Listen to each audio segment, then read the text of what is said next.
Now, first of all, thank you for your time. I know you guys are busy, and I'm hungry, and I'm sure you folks are too. So, and I'll try to keep this as brief as I can. I'm up here today in regards to the Robert E. Lee Monument, which represents our county and our county's namesake. As a fifth-generation Floridian and second-generation Lee County resident, I appeal to you to restore the Lee County Monument. Please do not erase or edit part of our history.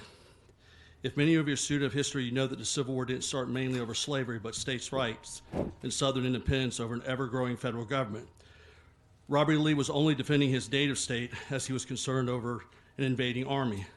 You would feel the same way if an army invaded Florida today, wouldn't you? Just like the Ukrainians are now. This is an issue of our county's namesake and heritage, not hate. Haven't you seen enough destruction of monuments in our country that you would do this in our own backyard? If you see it as an issue of racism, then I suggest you look at Planned Parenthood. They have butchered far more African-American babies than whites. That's just murder. This is where black lives do matter. In fact, all lives matter. So let's talk about history of Robert E. Lee. He graduated West Point in 1829 and second in his class.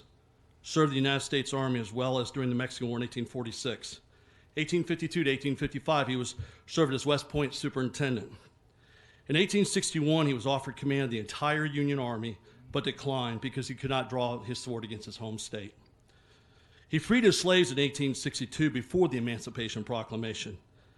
Those belonged to his wives, and he had them by marriage. Never referred to the Union Army as the enemy, but those people. In fall of 1865, he became president of Washington College.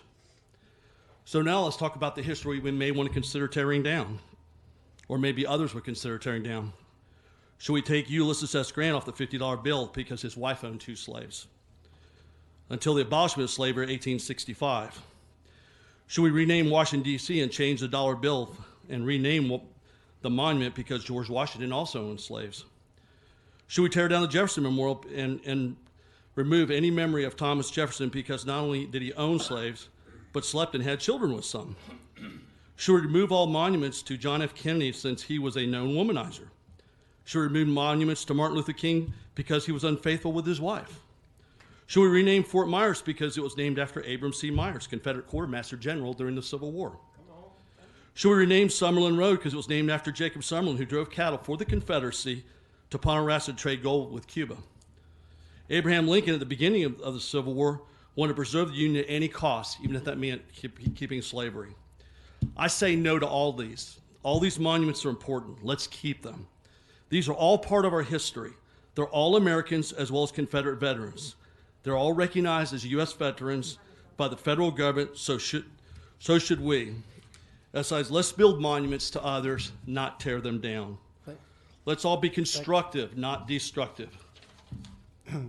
So I ask the question, where do we stop? If you don't stand for something, you will fall for anything. Please don't let Lee County become another statistic of political correct haywire.